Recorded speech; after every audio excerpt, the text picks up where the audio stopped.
Mbah Mutamakin juga dikenal selain mempunyai dua anjing itu yang dinamai beliau dengan nama yang bagus itu karena beliau sangat paham sekali dengan Allah, dengan makhluk-makhluknya. Dan yang disinggung-singgung lagi oleh orang-orang yang bicara tentang Mbah Mutamakin itu adalah Mbah Mutamakin suka melihat wayang, ceritanya Perkudara Bratasena ketemu dengan Dewa Ruci. Nah, ini orang yang nggak tahu. Karena apa? Disangkanya wayang itu adalah itu kesenian Buddha, kesenian Hindu. Salah. Di dalam pertemuan Bratasena dengan Dewa Ruci itu di wejangannya itu pas sekali dengan ajaran-ajaran yang dirintiskan para kiai dan Mbah Mutamakin sendiri. Jadi Dewa Ruci mempunyai ajaran 6 ajaran. Ini banyak yang tentu santri-santri karena tidak pernah lihat wayang mungkin nggak tahu bahwa Dewa Ruci itu memberikan ajaran 6 ajaran. Pertama, itu ada dalilnya di Quran, la takfuma wala takfuba laisa laka bihi ilmun. Tidak, Anda jangan sampai melakukan sesuatu apapun, ngomong sesuatu, bertindak sesuatu sebelum kamu ngerti, paham betul yang kamu omongkan itu apa, yang akan kamu laksanakan itu apa. Itu pertama. Kedua, ajaran harus bisa membedakan antara emas dan loyang. Artinya apa? Artinya kita harus ngaji, harus belajar. Kalau tidak belajar, besi kuning dengan emas, tembaga dengan emas, kita tidak bisa membedakan. Itu ajaran dari Dewa Ruci kepada Bratasena yang kedua. Ketiga, jangan kagetan, jangan bingungan. Jangan kagetan, jangan bingungan ini tentu membutuhkan juga ilmu. Kalau orang itu tidak punya ilmu, dia sering kaget-kaget, sering bingung. Kalau pengetahuannya luas, dia tidak akan kagetan, tidak akan bingungan.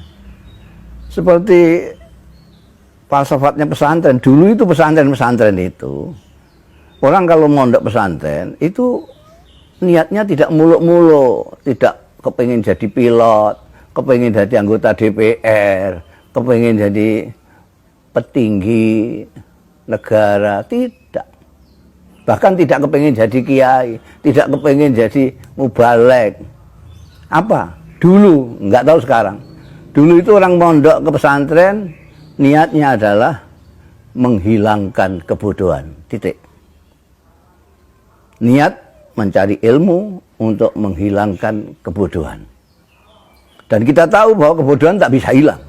Karena begitu Anda pandai, Anda merasa lebih bodoh dari kemarin.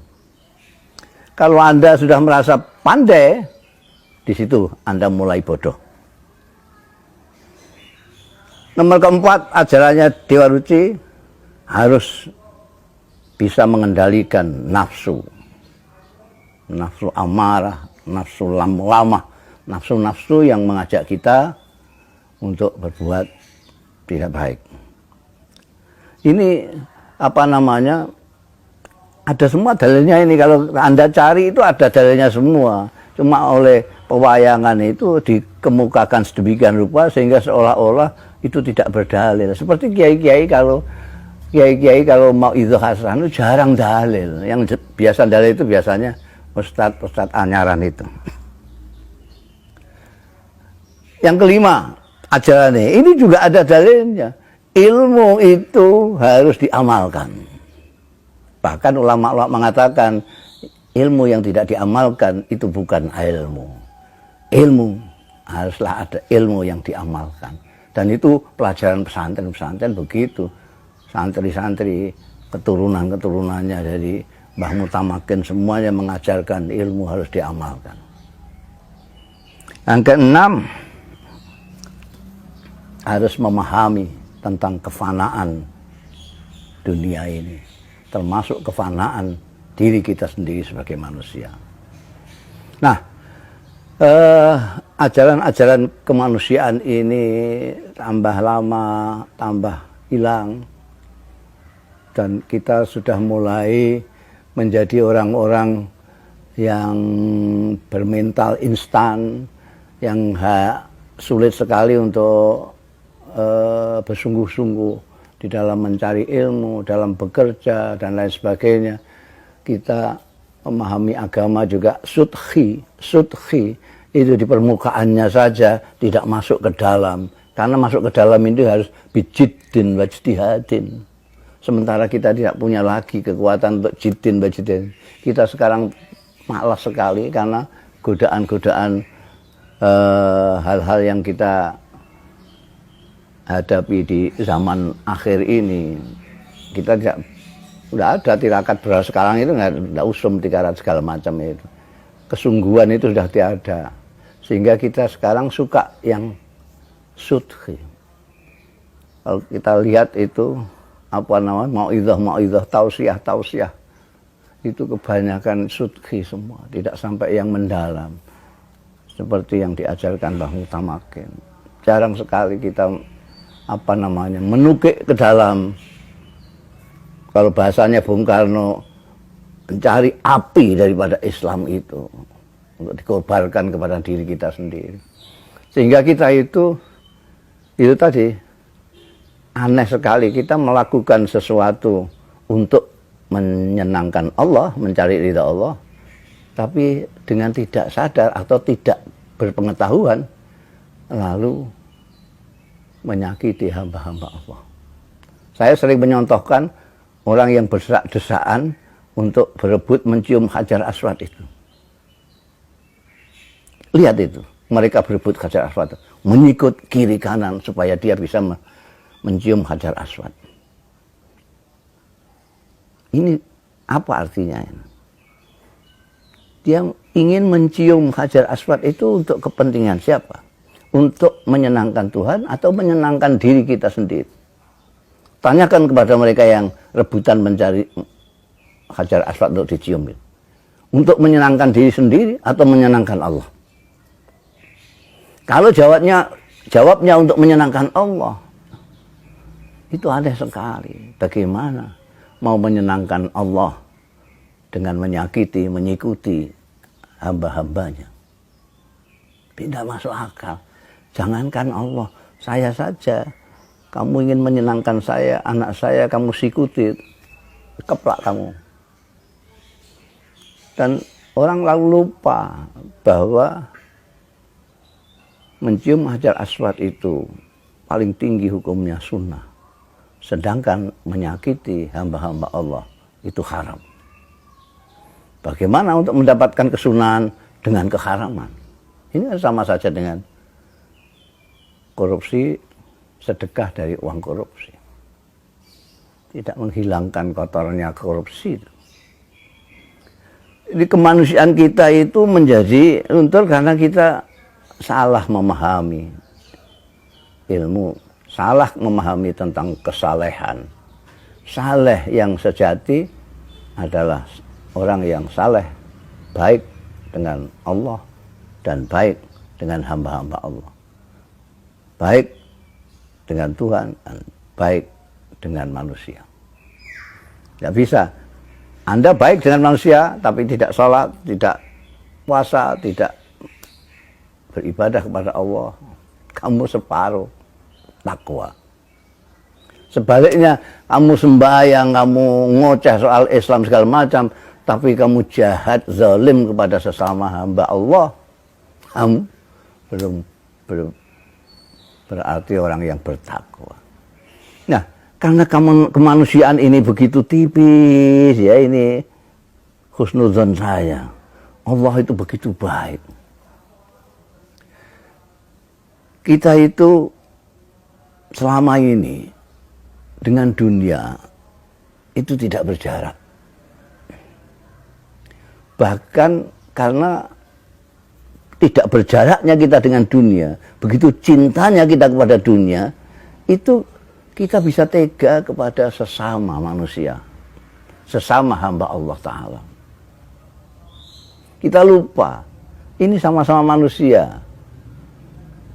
Dan kita lupa kepada ajaran Kanjeng Nabi Muhammad Sallallahu Alaihi Wasallam.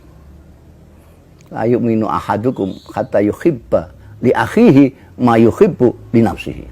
Ini seringkali termasuk ustadz-ustadz keliru mengartikan hadis ini.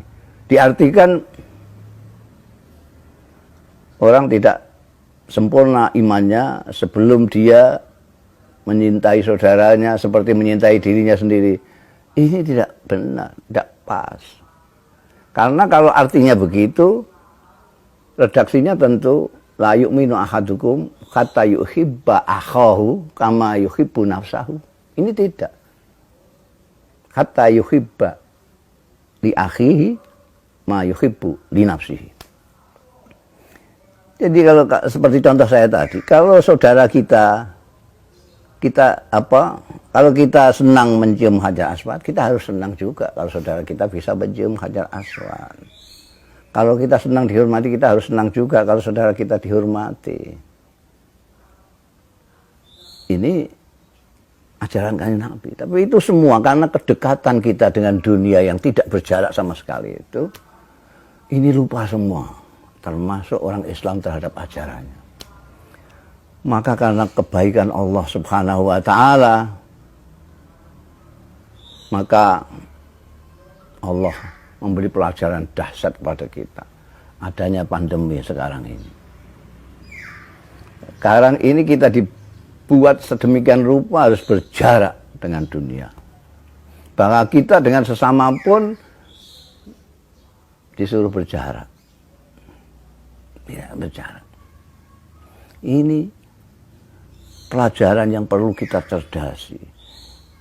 Orang yang tidak pernah piknik itu menyangka bahwa pandemi ini itu hanya di Indonesia.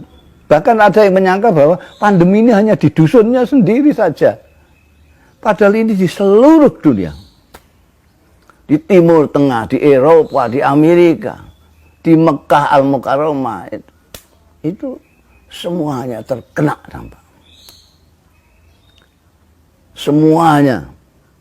Kalau kemarin itu masjid hanya dijadikan untuk kepentingan diri sendiri, tidak untuk kepentingannya Allah. Katanya masjid itu adalah rumah Allah Ta'ala.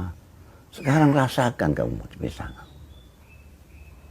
Sekarang kalau kita rindu kepada masjid, rindu bersama-sama dengan orang, itu rindu yang macam apa sekarang?